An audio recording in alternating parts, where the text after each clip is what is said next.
Hi, Beshawap! So today's vlog is all about my birth vlog, part 1, last November 16, 2023. Schedule CS ko sana is November 22 pa, and dahil nagkaroon nga ako ng blood discharge habang naliligo ako, ngayon na kami pumunta ng ER, sabi ni Doc, para ma-check yung cervix ko. Na nasa ER na kami ng hospital, kinuha lang naman yung admission order, buti binigay na ni Doc nung last check-up ko.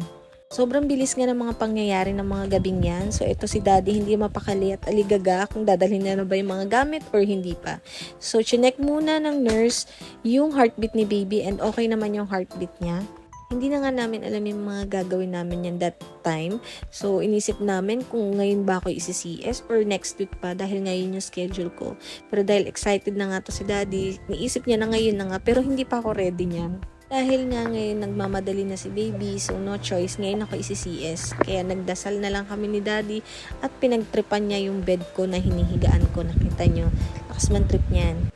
Pantanggal ka ba na rin siguro? Kasi kinakabahan na rin yan siya. Habang naghihintay nga kami ng mga test na gagawin sa akin bago ako sumalang sa operating room, kinausap muna namin si baby, yan, sinayaw-sayawan namin, and then nag-pray kami uli ni Daddy para sa safe delivery namin. So, syempre, hindi pa rin nagsisinkin sa akin na ma-operating room na ako.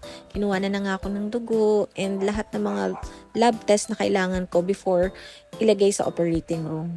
And papunta na nga kami sa operating room, and although pangalawang CS ko na to, sobrang kinakabahan ako kasi I read some articles and yung mga pregnant journals na mas masakit nga daw yung second CS kaysa sa first one.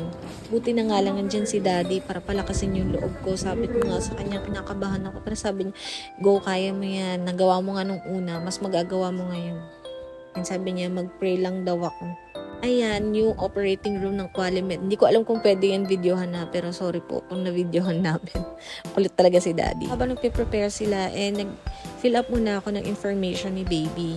And after some time, eto na nga. Hard point, kinga. Okay.